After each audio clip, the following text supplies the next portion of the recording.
राम राम नमस्कार। Education system Bihar में आपका स्वागत है। आज के इस वीडियो में बिहार अमीन के बारे में बात करने वाले हैं। इस वीडियो में मंत्री जी का बड़ा बयान भी देखने वाले हैं, अर्थात राजस्व एवं भूमि सुधार मंत्री जी के बयान देखने वाले हैं, जो कि आप लोगों के लिए एक तरह से बड़ा बयान भी समझा जा सकता है। जिसके पास अनुभव नहीं है, शॉर्ट लिस्टेड भी हुए थे और परीक्षा भी दे दिए हैं, तो उन लोगों को इन सभी बातों का ध्यान रखना होगा, जो कि इस वीडियो में बात करने वाले हैं। मंत्री जी के बातों को भी ध्यान रखना होगा। आगे बात कर लेते हैं, बिहार अमीन बनने से पहले इन बातों का रखें ख्याल, जो कि इस वीडियो में बात करने वाले हैं। बिहार अमीन रिजल्ट शीघ्र घोषित, इस पर भी बात करने वाले हैं। इस वीडियो में शीघ्र घोषित होगा या नहीं होगा। अब आगे बात कर लेते हैं कि कटअप पर, तो कटअप पर कई वीडियो में बता चुके हैं कटअप के बारे में, और कटअप जाने से पहले इन बातों के बारे में भी देख लेते हैं, ज़रूरी बातें देख लेते हैं पहले, और उसके बाद बात करने वाले हैं मंत्री जी के बड़े बयान को। अब आगे बात कर लेते हैं कुछ ज़रूरी बातें, तो इसको भी देख लेते हैं। तो नोट 1, इसी से आपको कटअप के बारे में पता चल सकेगा। नोट 1 आप लोग पढ़ लेंगे। अभ्यर्थी भी कम शामिल हुए थे, तो कारण यह है कि प्री की तरह आप लोग इसे देख सकते हैं, जिसके आधार पर आप लोग शॉर्ट लिस्टेड हुए थे इंटरमीडिएट मार्क्स प्लस अनुभव के आधार पर, तो प्री की तरह देख सकते हैं। तो स्वाभाविक रूप से है कि मेंस में कम का चयन होता है, कम अभ्यर्थी हो जाते हैं मेंस देने के लिए। तो वही बात है, सीबीटी देने के लिए काफ़ी कम अभ्यर्थी थे। सीबीटी प्लस अनुभव के आधार पर एक तरह से समझ सकते हैं। अन्य प्रतियोगिता परीक्षा में अभ्यर्थियों की संख्या काफ़ी अधिक होती है। जरूरी नहीं होता है जिसका इंटर परीक्षा में कम अंक है वह सीबीटी परीक्षा में कम ही लाए, ऐसा कोई जरूरी नहीं होता। इस तरह से भी आप लोग अनुमान लगा सकते हैं। तो आप लोग वीडियो को पॉज करके भी पढ़ सकते हैं और समझ सकते हैं। और उसके बाद काउंसलिंग इंटरव्यू होता है, मेंस एक तरह से समझ सकते हैं। सीबीटी और अनुभव के आधार पर मेरिट लिस्ट बनने के बाद काउंसलिंग होगा। उसके बाद आगे बात कर लेते हैं कि काउंसलिंग इंटरव्यू के बारे में पिछले वीडियो में बता चुके हैं। अब इस पर बात कर लेते हैं। प्ले लिस्ट में जाकर आप लोग उस वीडियो को देख सकते हैं, बिहार अमीन के प्ले लिस्ट में जाके। अब बात कर लेते हैं, किसी भी राज्य स्तरीय प्रतियोगिता परीक्षा में 75% मार्क्स काफ़ी अच्छे अंक माने जाते हैं। तो आप लोग इसे भी जान सकते हैं, नोट 2 को भी। तो जैसे कि बात कर लेते हैं कि सिटी मैनेजर का हुआ था, उसमें भी मानकर चल सकते हैं कि 77 से 78% के आसपास का मेरिट लिस्ट में हो गया था।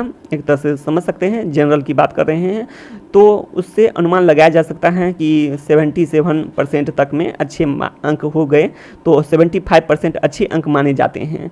तो उसमें यह बात नहीं था कि, तो ये भी बात है कि इसमें शॉर्ट लिस्टेड पहले ही हो चुका है एक बार, तो 75% अंक अच्छे माने जाते हैं किसी भी राज्य स्तरीय प्रतियोगिता परीक्षा की बात करें तो समझ सकते हैं इस तरह से। तो इसीलिए कट ऑफ इतना ही रहने का अनुमान लगाया जा सकता है। 75 को 75% करेंगे तो 56.25, तो इतना ही जाने का अनुमान आप लोग लगा सकते हैं। इससे कम जाने का अनुमान, जो कि इस वीडियो में बात किए हुए हैं, तो इससे कम ही जाएगा जहां तक हो। डॉक्यूमेंट वेरिफिकेशन की बात कर लेते हैं, तो डॉक्यूमेंट वेरिफिकेशन में भी बहुत सारे अभ्यर्थी बाहर होते हैं, तो इसीलिए कह रहे हैं कि उसमें जैसे कि सिटी मैनेजर का देखे होंगे, तो डॉक्यूमेंट वेरिफिकेशन से पहले था 77% के करीब, और डॉक्यूमेंट वेरिफिकेशन के बाद भी फाइनल सिलेक्शन में कम गया होगा। तो इस तरह से भी आप लोग अनुमान लगा सकते हैं कि काफ़ी कम कट ऑफ देखने को मिलेगा। 75% के अनुसार बात कर लेते हैं तो आप लोग इस तरह से भी अनुमान लगा सकते हैं। अब बात कर लेते हैं क्वालिफाइंग मार्क्स दोनों विषय में। तो ये भी बात है कि दोनों विषय में आवश्यक था प्राप्त करना, तो इस आधार पर भी बहुत सारे अभ्यर्थी बाहर हो सकते हैं। और डॉक्यूमेंट वेरिफिकेशन में जैसे कि बात करें कि पिछले अमीन के जो परीक्षा हुए थे उसमें 721 पोस्ट के लिए हुआ था, उसमें से 3 का ही चयन हो गया था लास्ट में फाइनल सिलेक्शन में, जैसा कि पिछले वीडियो में बात कर चुके हैं। तो इस तरह से भी अनुमान लगाया जा सकता है। डॉक्यूमेंट वेरिफिकेशन में भी बहुत सारे अभ्यर्थी बाहर होंगे, जैसा कि पिछले वीडियो में बता चुके हैं कि प्रोस्पेक्टस में भी ऐसा कुछ दिया गया है कि शॉर्ट लिस्टेड तो हो गया है, परीक्षा भी दे दिया गया है, लेकिन जरूरी नहीं है, जबकि डॉक्यूमेंट सही रहेगा तभी होगा। तो यही बात है, तो ये भी देख चुके हैं। अब आगे बात कर लेते हैं कि नोट 4 का देख सकते हैं आप लोग, इसे भी पढ़ सकते हैं। तो इस पर वीडियो बना चुके हैं, इसमें बता दें कि 3 आधार पर होगा। मेरिट लिस्ट की बात करें तो 3 आधार पर, या फिर कुल पद के बराबर, उसके साथ साथ वेटिंग लिस्ट, या फिर प्रोविजनल मेरिट लिस्ट जारी होगा। तो उसमें तो काफ़ी अभ्यर्थी चयन हो जाएगा, अर्थात बात कर लेते हैं 2 टाइम्स लेकर 5 टाइम्स तक का चयन हो सकता है, 2.5 से 5 टाइम्स तक का चयन होगा। उसका फाइनल मेरिट लिस्ट का इसीलिए बात किए हैं इस वीडियो में, और final merit list document verification के बाद बनाया जाएगा। अब आगे बात कर लेते हैं कि या फिर फाइनल मेरिट लिस्ट प्लस में वेटिंग लिस्ट का भी प्रावधान हो सकता है। अब बात कर लेते हैं फर्स्ट काउंसलिंग, सेकंड काउंसलिंग, इस अनुसार से भी हो सकता है। तो ये सभी बातें देख चुके हैं। इन सभी बातों को देखने के बाद आप लोग कट ऑफ देख लेंगे अपने अपने कोटि का, अर्थात जनरल ओपन। इन सभी बातों को पिछले वीडियो में बता चुके हैं, वैकेंसी डिटेल्स के बारे में कैसे समझना है, जनरल ओपन, बीसी ओपन, ये सभी बातें तो अपने कोटि का देख लिए होंगे, cut off, final cut off. उसके बाद आगे बात कर लेते हैं इसमें मंत्री जी के बयान। तो इसे पॉइंट के रूप में बता दिए हैं, अच्छा और ख़राब काम करने वाले पर नज़र, राजस्व एवं भूमि सुधार मंत्री जी के बयान। तो उसके बाद आगे देख लेते हैं अच्छा काम करने वाले को इनाम देने की व्यवस्था, तो ये भी बातें हैं। उसके बाद खराब काम करने वाले से क्वेश्चन भी पूछा जाएगा, यही बातें कारण जानने की कोशिश की जाएगी। तो आप लोग समझ सकते हैं विशेष परीक्षा में टॉप करने वाले अमीन को रुपीज़ भी दिया गया है, अर्थात पुरस्कार दिया जाएगा, प्राइज दिया जाएगा, परीक्षा भी समय समय पर होगा। इस तरह से यह भी बातें निकल कर सामने आती है कि परीक्षा भी होगा, अर्थात इसमें यदि आपका सिलेक्शन हो भी जाता है, जिनके पास अनुभव नहीं है तो उन्हें ट्रेनिंग भी देना पड़ेगा। ट्रेनिंग होने के बाद उन लोगों का बात करने की परीक्षा भी होगा, साथ साथ विशेष परीक्षा भी समय से पर सभी के लिए होगा, अनुभव वाले के लिए भी होगा, ऐसा भी बात निकल कर सामने आती है। तो ये सभी बातें समझना है।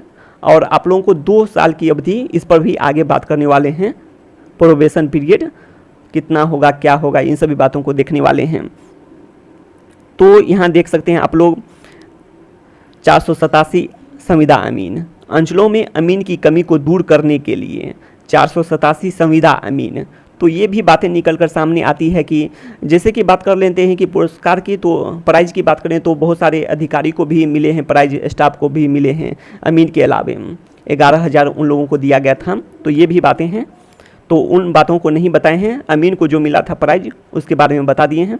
अब आगे बात कर लेते हैं अंचलों में अमीन की कमी को दूर करने के लिए 487 संविदा अमीन की भी बात की गई है। तो कमी को दूर करना है अंचलों में, इस तरह से समझ सकते हैं कि अमीन की काफ़ी ज़रूरत है अंचलों में काम करने के लिए। और इस तरह से भी आप लोग समझ सकते हैं कि 1767 अमीन और आएंगे, ये भी कहना है। तो इस तरह से अनुमान लगाया जा सकता है कि जो बिहार अमीन रिजल्ट है शीघ्र घोषित हो सकता है, क्योंकि आप लोग जानते हैं रिकॉर्ड के बारे में भी बता दिए हैं पिछले वीडियो में कि जैसा बोर्ड का रिकॉर्ड है उस अनुसार से बात करें तो जल्दी हो जाता है सब कुछ। जैसे कि काउंसलिंग हो गया, रिजल्ट की बात करें, जैसे कि बहुत सारे एडमिशन वाले परीक्षा में देखा जाता है, तो ये सभी बातें कर चुके हैं। जैसे कि पॉलिटेक्निक हो गया, उसके अलावा बहुत सारे हैं, पॉलिटेक्निक हो गए। उसके बाद बात करें कि इंजीनियरिंग, मेडिकल, पैरामेडिकल, ये सभी बातें हैं। तो इस तरह से भी समझ सकते हैं। रिकॉर्ड के अलावा बात कर लेते हैं कि अमीन की बहुत ज़रूरी है, अमीन की काफ़ी कमी है। उसके अलावा बात कर लेते हैं कि आंसर की का भी काफ़ी समय बीत चुका है, आंसर की बहुत दिन पहले आ चुका था, महीनों से भी अधिक समय बीत चुके हैं। अब तो रिवाइज आंसर की भी हो गया होगा। जो सारे बात करें तो आप लोग समझ सकते हैं बहुत सारे अभ्यर्थी ने ऑब्जेक्शन किए होंगे, हाँ ऑब्जेक्शन किए होंगे, तो ऑब्जेक्शन भी हो गया है, तो उसका रिवाइज हो गया होगा। ये सभी बातें प्रोसेस हो गई होगी। तो इस तरह से समझ सकते हैं कि रिजल्ट आने की संभावना है, अनुमान लगाया जा सकता है कि रिजल्ट जल्द से जल्द जारी हो सकता है। इसके अलावा बहुत सारी बातें हैं, इस आधार पर समझ सकते हैं। अमीन की सबसे बड़ी बात है अमीन की कमी को दूर करना, तो रिजल्ट आने की संभावना बनती है। अब आगे बात कर लेते हैं कि जो पीरियड है प्रोबेशन पीरियड के बारे में। तो प्रोबेशन पीरियड आप लोग देख सकते हैं कि 2 साल का रहेगा, और यदि संतोषजनक नहीं हुआ तो 1 साल और बढ़ा दिया जाएगा। तो इस अवधि में आप लोगों को सब कुछ सीखना होगा। अब आगे बात कर लेते हैं प्रशिक्षण के बारे में। तो प्रशिक्षण भी आपको समय समय पर होगा। उसके बाद जिनके पास अनुभव नहीं है उन लोगों को भी प्रशिक्षण दिया जाएगा। उसके बाद लास्ट में प्रशिक्षण के अंत में परीक्षा भी नियत की जाएगी, उसमें भी उत्तीर्ण होना अनिवार्य होगा। उसके बाद विभागीय परीक्षा भी समय समय पर होगा, और आप लोग जानते हैं कि उसमें भी पुरस्कार की व्यवस्था, जैसे कि आज के वीडियो को देखने के बाद पता चला होगा, विशेष परीक्षा में प्राइज की व्यवस्था के बारे में। उसके बाद आगे देख लेते हैं कि संपुष्टि के बारे में भी बता चुके हैं पिछले वीडियो में, कि संपुष्टि के बारे में भी बता चुके हैं कि क्या क्या बात है। यदि सरकार कोई विभागीय परीक्षा विहित की हो तो उसमें बात करें विभागीय परीक्षा हो तो उसमें उत्तीर्ण करना जरूरी है। समय समय पर प्रशिक्षण भी होगा, विभागीय परीक्षा भी होगा, उस सभी में उत्तीर्ण करना होगा। उसके बाद आपको आचरण का ख्याल रखना पड़ेगा, करेक्टर सही रहना चाहिए, उसकी सेवा संतोषजनक होनी चाहिए। 2 साल का पीरियड देगा, उसके बाद 1 साल बढ़ा दिया जाएगा यदि आपका संतोषजनक नहीं हुआ तो। ये सभी बातें निकल कर सामने आती है, तो इन सभी बातों का ध्यान रखना होगा, ख्याल रखना होगा। तो यही कहना है।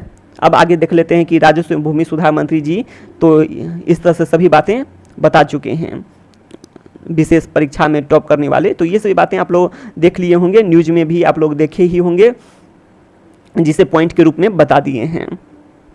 और शीघ्र रिजल्ट आने की संभावना बनती है अमीन की कमी को दूर करने के लिए अंचलों में। तो शिक्षा से संबंधित तमाम जानकारी के लिए सब्सक्राइब करें एजुकेशन सिस्टम बिहार चैनल को। धन्यवाद।